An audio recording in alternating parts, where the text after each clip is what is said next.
Hey, it's Matt from Hidden Machine here again with another retro revival review. Recently, I talked about Androdunos 2, which is an outstanding sequel to Androdunos, which was developed by Visco Corporation, a company that did a lot of arcade work from the mid-80s through the early 2000s, but seemed to have shifted their focus almost entirely to making slot machines for Japanese casinos.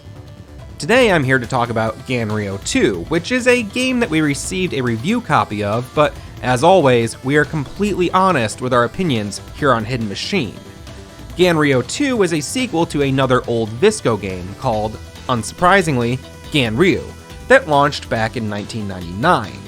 It was a Neo Geo arcade game that got a Dreamcast port back in 2017.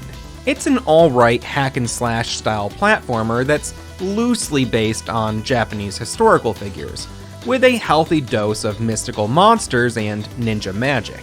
I wasn't able to get it up and running on my PC to capture any footage directly, but as you can see here, I did get it running on my multicade cabinet.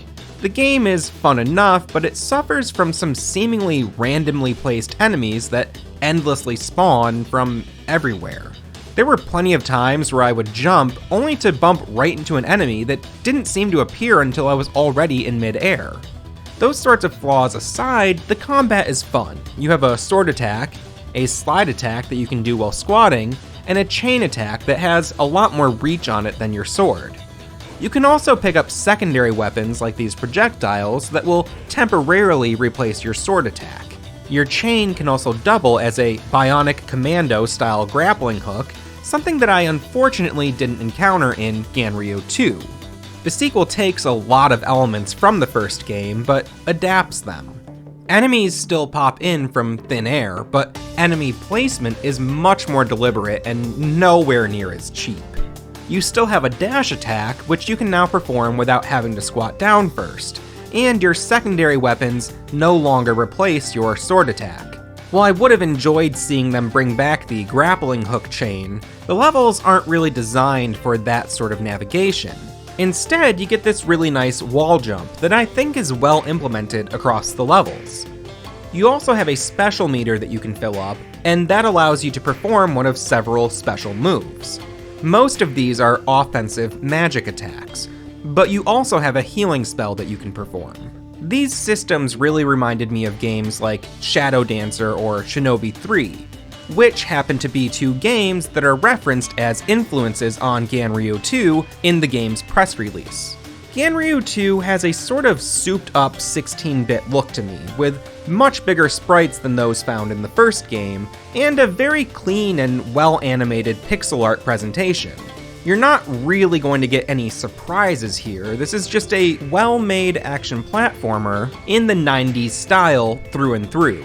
You even get a minecart stage. Now, I've had this game for a little while, and I didn't jump on reviewing it right away because when I first booted it up, it was way too difficult, to the point that I really didn't have much to say about it because of just how little I was able to progress in the game. But it wasn't long before the game was patched, with some adjustments to bring certain areas of the game down to a, quote, acceptable level of difficulty. I went back in after these updates and I had a much better time with the game. It still takes a degree of patience and skill, but it's not so demanding that you'll have to crawl through levels with extreme caution. You feel like a powerful warrior in this game, and for the most part, when you take a hit, you know exactly why. The game is fun and challenging. The visuals and music work together very well, and I think that the game really does capture a 90s arcade style vibe without including a lot of those less favorable aspects that we often overlook when fawning over retro games. Things like the enemies randomly spawning in all over the screen. My biggest complaint about Ganryu 2 is that even though you have checkpoints and multiple lives, your inventory doesn't carry over after you lose a life.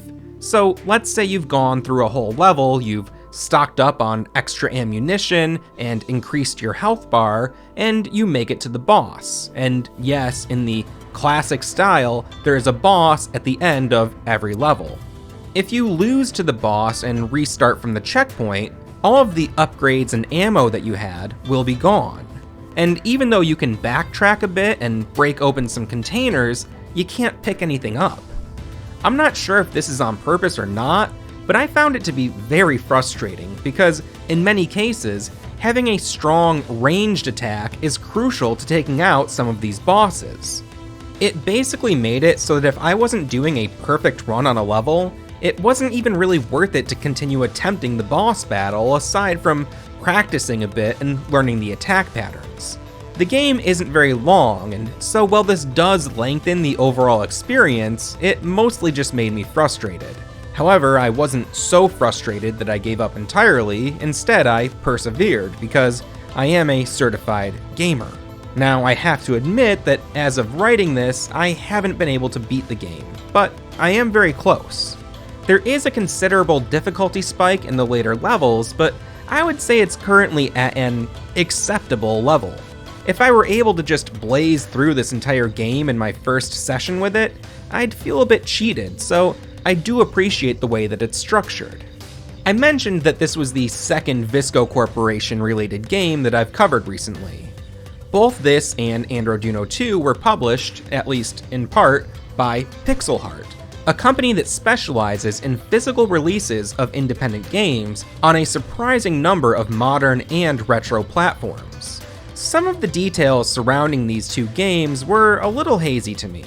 I had to go to YouTube and find the trailer for Ganryu 2 to see that the game was developed by Storybird Studio. I looked them up on Twitter to try and learn more about them, but they haven't made a post in over a year, and their bio directs people to contact Pixel Heart for both press and business inquiries. A comment from Pixel Heart on this same trailer video implies that we'll see more Visco-related sequels in the near future.